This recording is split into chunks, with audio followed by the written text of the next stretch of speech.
Здравейте! Аз съм Мария и в това видео ще си говорим за любимите ми неща от изминалият месец май. Честно казано, май месец се измина доста неусетно и ми беше малко трудно да си избера любимци, но съм ви подбрала 5 козметични продукта, както и още няколко книжки, за които ще си говорим в днешното видео. Ще започна с козметичните продукти, както обикновено. Първият продукт е ето този дневен крем за мазни смесена кожа на Таодерма. Таодерма е българска марка. Прави се... Сега не искам да ви излъжа, може би във Варна. Аз си намерих в аптеки Ремедиум на изключително достъпна цена. Това кремче е дневен крем за мазна и смесена кожа. Изключително съм доволна. Хидратира много добре кожата и аматира наистина изключително добре. Има УВБ и УВА филтри. Слънцето взима да напича все повече, така че когато го изкъпя, ще го заменя с някой крем с по-висок слънцезащитен фактор, но след лятото отново бих се върнала към този крем, защото наистина съм доволна, хидратира лицето, аматира го много добре и разбира се, не го дразни допълнително, така че разбира се, български продукт, което още повече ме радва. Камуфлажът на Catrice е един много известен коректор. Аз съм го ползвала дълги години, след това открих Pro Longwear на MAC и го замених. Страхотен е, наистина, доста покривен, доста плътен, със същата консистенция като стандартния камуфлаж е. Така че на мен много ми хареса. Аз бях 100% сигурна, че ще ми хареса, защото години наред съм го използвала. Нанася се много лесно и след това се прелива много добре и дори и да носите някой лек фондитен, като следващия, който ще ви покажа, пак не се личи и е много добър и покривен. Много ми харесва. Ето го и следващия продукт, за който ви подсказах. Това е фондитен на Urban Decay Naked Skin. Този фондитен е изключително лек, наистина лек. Буквално си го слагате и забравяте за него. Трябва да се разклати хубаво преди да се използва и е доста лек като покривност, не само, че е лек като усещане. Доста е течен, още при употреба се забелязва, така че с такива течни продукти аз съм забелязала, че няма как да получа много висока покривност, но често казано, по някой път предпочитам, дори повечето пъти в ежедневието си, предпочитам да използвам по-лек продукт, който знам, че няма да запуши допълнително порите ми. В крайна сметка някои пъпки, дали ще се с лек фондитен или с някой много покривен фондитен, някои пъпки просто не се прикриват така или иначе. Предпочитам да използвам зеленият коректор, който тук ще ви показах, както и коректорът на MAC след това, които са два много покривни продукта и да заложа на някоя по-покривна пудра, а самият фондитен да бъде много лек, като този за сега ми е фаворит за тази цел. Нанася се много лесно, попива много бързо в кожата, не се усеща, както ви казах, изключително лек, така че веднъж го нанасяте и забравяте за него. Какво друго да ви кажа? Да, аз съм с мазна кожа и очаквах, понеже е толкова лек този фондитен, доста бързо да омазни лицето ми, но всъщност не е така. И сега, когато навън става все по-топло и по-топло, забелязвам омазняване на кожата чак след обяд, което за мен е страхотно. Горещо го препоръчвам. Разбира се, ако не сте го пробвали до сега, първо моля ви, минете, вземете си мострички, тествайте вкъщи, защото всеки фондитен реагира различно на всяка кожа.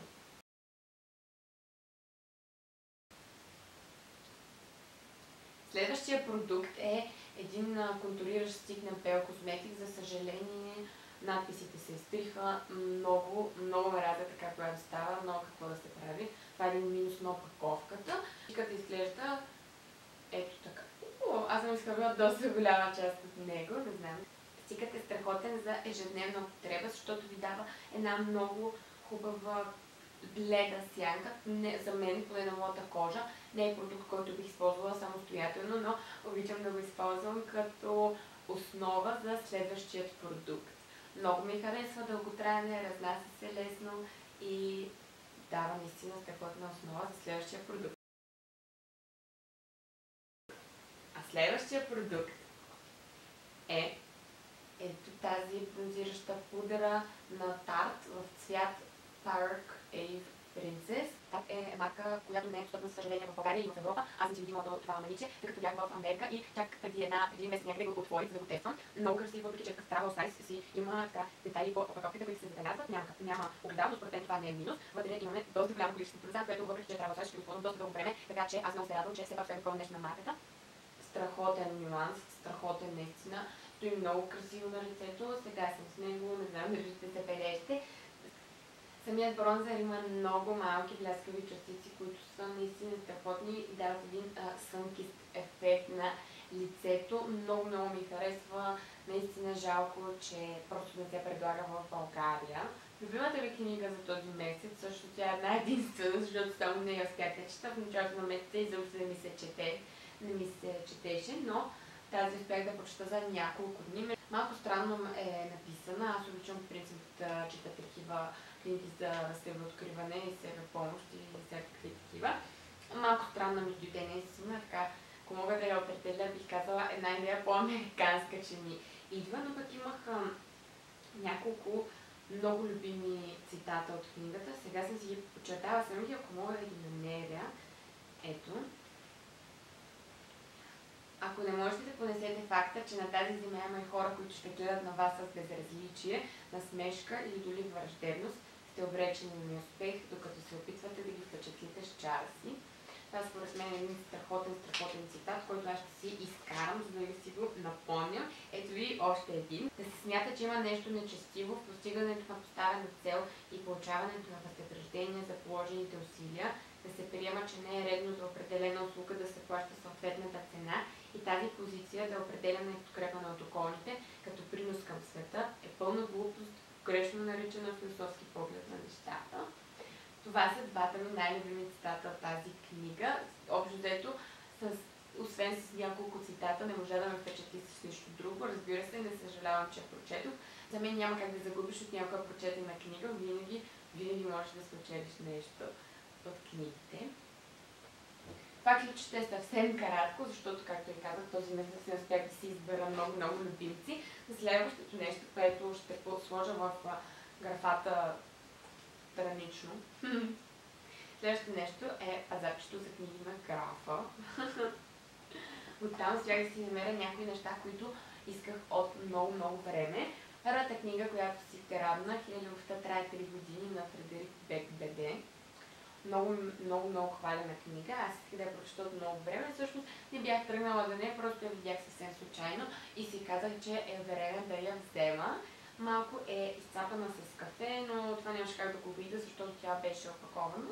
Ще го преживея, не ми пречи, не е нещо, което да пречи на самата книга. Следващото нещо, което си взех е Три ябълки паднаха от небето на Нарине Абгарян.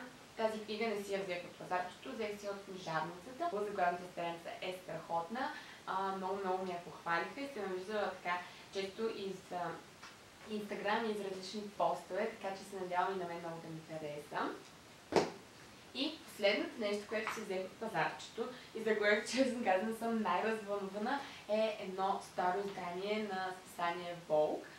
Старо, не е много старо, 2014 година. Аз имах съвсем друга идея в главата си. Исках да си намеря някоя от черно-белите списания от американския вариант от 90 и някоя година, но за съжаление нямаше. Точно там на пазарчето намерих само една маса, на която имаше списания. Може и аз да не съм видяла, не знам, но бях много развълнувана и много исках такова списание, така че реших да си взема едно. Избрах си това, защото ми се стори най-запазено. То беше отново опаковано, всъщност изненадата дойде. Когато отворих, се оказа, че корицата си има корица, така че списанието е като ново. Дори вътре имаше мостра на първата страничка на един пълнител на Лакон и тук има разни неща за абонамент. Списанието всъщност мисля, че е френско, за съжаление не е английския вариант, но няма нищо. Аз искам да го използвам като декорация вкъщи и за някои снимки от Инстаграм, така че отдалеч няма да си кричи, че е на френски.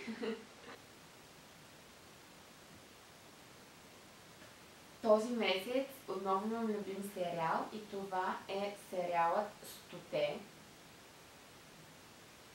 или на английски The 100. току-що, преди няколко дни изгледах сизън финалето и съм наистина много впечатлена. Аз гледам сериал от самото начало, беше ми попаднал, често казвам, съвсем случайно в Замунда и съм много щастлива, че започнах да го гледам. Сериалът е страхотен, в него се разказва как хората, или поне това, което е оцеляло след някаква атака на Земята, живеят в един космически кораб и един ден, след като е минало определено време, мисля, че точно може би 100 години, не знам, не съм сигурна, след този период те изпращат 100 деца на Земята, които да тестват дали Земята е годна за живеене един вид.